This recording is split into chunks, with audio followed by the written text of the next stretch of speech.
I've been crying daily about this situation. Okay, do me a favor. Welcome in the new year. Things get better and stop crying. And don't cry until I tell you it's time you got to cry. Play like 1 and 2 versus Lakia Williams. Miss Williams, how are you? I'm alive, you know? Well, don't say it that way. Be more optimistic. It's gonna work out, okay? I hope so. All right. Let's see. What do you have? I told her to call back after the first, Okay, right. and she's at 4482.59.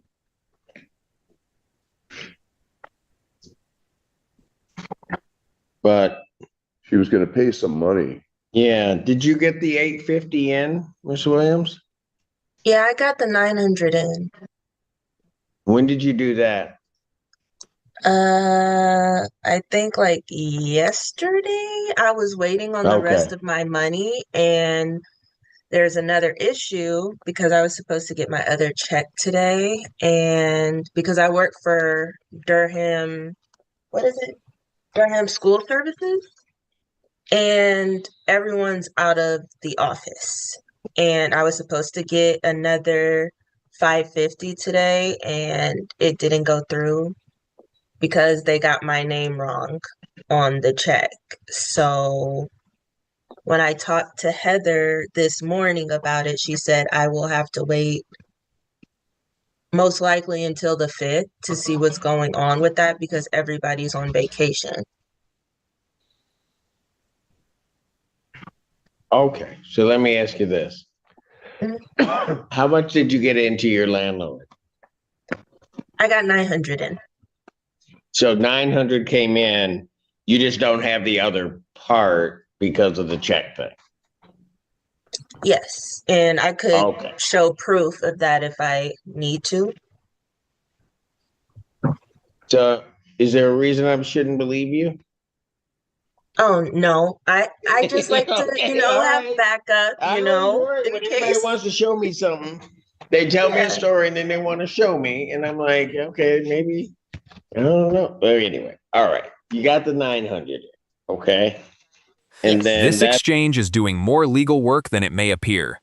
Miss Williams has converted part of her promise into an actual payment, $900, which gives Judge Simpson a concrete reason to keep evaluating alternatives instead of treating her explanation as empty delay.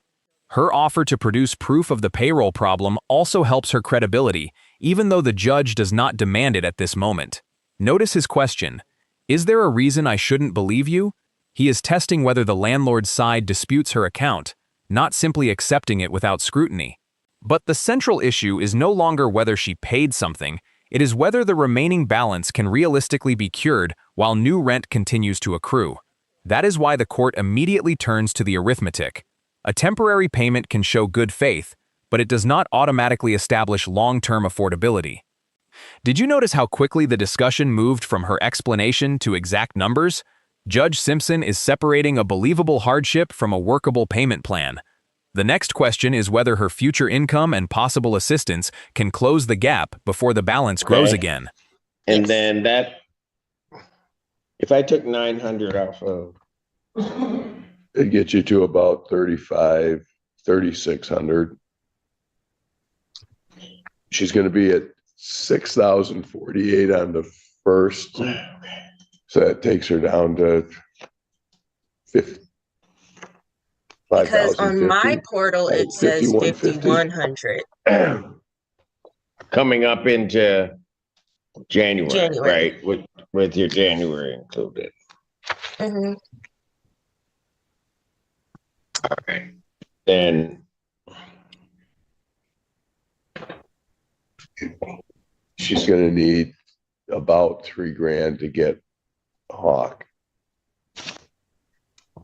well, she'll need $3,000 less than 900.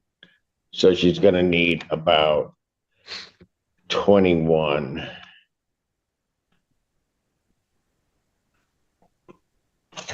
Hey, Miss Williams, Yes. you're working, correct? Yes, I have 2 jobs now. Okay. So the one place got your name wrong. When's your next check after that one? My next check is on the 9th, but that will be a little bit shorter because of the holiday. And then I have another check coming on the 23rd. Well, two checks coming on the 23rd.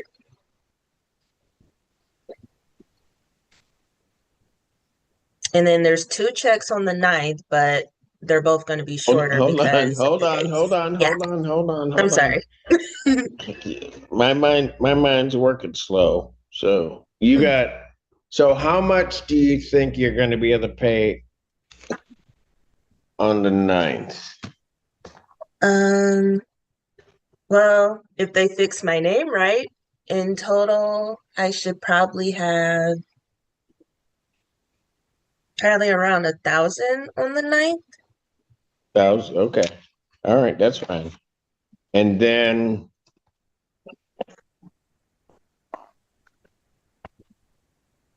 And I should have January's rent fully paid by like on the 23rd. okay, but you got this, but you're saying January and the back balance on the 23rd? Like for January's rent, I should have paid on the 23rd fully. But if I get assistance from Hawk, then hopefully, All you right. know, Okay. All right. that's what I mean. No, I got you. So here's the deal. This is the turning point, because Judge Simpson has finally extracted a usable timeline from a confusing sequence of checks, dates, and projected payments. Miss Williams initially describes multiple paychecks on the 9th and 23rd, a delayed $550 check, January rent, and possible Hawk assistance. None of those facts is necessarily contradictory, but presented together, they create uncertainty. And uncertainty is dangerous when someone is asking the court for more time. The judge's repeated interruptions are therefore strategic, not hostile. He is narrowing the discussion to 3 questions: what has already been paid, what can be paid by January 9th, and whether outside assistance can address the remaining arrears. Her strongest fact is the completed $900 payment. Her weakest point is that several future amounts depend on shortened holiday checks, an employer correcting her name, and assistance that has not yet been finalized. Would you grant additional time based on that record? The judge must weigh the landlord's right to pursue the unpaid balance against evidence that the tenant is working 2 jobs and actively attempting to cure it. Watch what Judge Simpson emphasizes next. Credibility alone may earn consideration, but only specific deadlines and measurable payments can make continued leniency Here's the defensible. And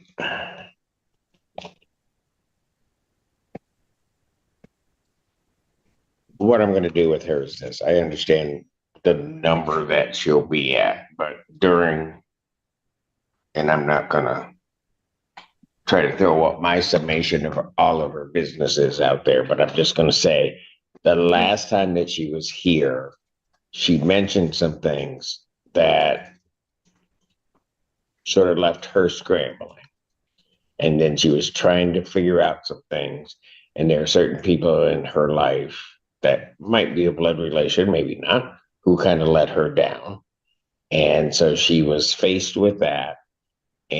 But she stood here in the court or was online in the court and was just really honest about it and trying to figure out a way to make it happen. And so somebody like that, I can't just abandon and just not let it happen. So I'm not going to issue a judgment today. I'm going to adjourn this out to January 9th, 2026 at 1 p.m. That's again an in-person hearing. You need to pay the $1,000 by, what day were you going to have that? The 9th, right? Yeah, the 9th. So, Okay, yeah. so you need to pay the $1,000 by the 9th, and then just put the 500 when the check is fixed. I don't know what that means. Oh, I meant the all right. 500 together with whatever I'm getting on the 9th, which would Hang on a be second. 1,000. Okay, so that's included in that. You're hoping to have that Yeah, check fixed because by the. Got it. everyone's out I of got you. office until the 5th. So I won't get No, paid. that's okay. That's Yeah. okay. That was my mistake. So Yeah. pay the 1,000 by the 9th. We'll What? look at it. We'll try to figure out what Hawk will do. Sustainability shouldn't be an issue. And then we may have to just try to find a way to weasel around and find out and get you to the 23rd. We'll figure it out somehow or another. Okay. Okay. Thank you so much. You are very welcome. And I don't like it when people, sometimes things look bad, right? But when you got on today, you look like you had given up. Right? Yeah, I've been crying every day, so yeah, kind Did of. you say crying or praying? No, I've been crying daily about this situation. So yeah. Okay, do me a favor. Mm. Welcome in the new year. Things get better. And stop crying. And don't cry until I tell you it's time you got to cry. Okay? We'll work it that way. How about that? Okay. Fair enough? Yes, I'll do my best. She gonna go cry now. All right, take care. All right, have a good new year. Thank you, you too. All right. Bye. Judge Simpson's decision is carefully limited. He does not erase the debt, guarantee rental assistance, or permanently stop the landlord from seeking relief. He declines to issue a judgment that day and continues the matter to an in-person hearing on January 9th, with Miss Williams expected to pay another $1,000 by that date. That preserves accountability while giving her a short opportunity to prove that the payment plan is real. Why did she receive that opportunity? The record contains several credibility markers. She had already paid $900, offered documentation for the delayed check, disclosed that her next checks would be smaller, and did not pretend that every financial problem had been solved. Judge Simpson also relied on her earlier candor about personal circumstances and family support that failed her. That behavioral history mattered because the court was assessing whether she was genuinely attempting to cure the balance or merely delaying the inevitable. Still, compassion here comes with conditions. The January 9th payment becomes a practical test of reliability, while Hawk assistance and the later January 23 income remain potential parts of the solution, not guaranteed funds. If she misses the deadline or the assistance fails, the unresolved balance could again place her housing at risk. The broader lesson is that courts respond more favorably to documented payments, honest financial disclosures, and specific dates than to vague promises. Do you think Judge Simpson balanced the landlord's financial rights and Miss Williams's hardship fairly? If you found this case as shocking as we did, make sure to hit that like button, share your thoughts in the comments, and don't forget to subscribe for more jaw-dropping courtroom breakdowns.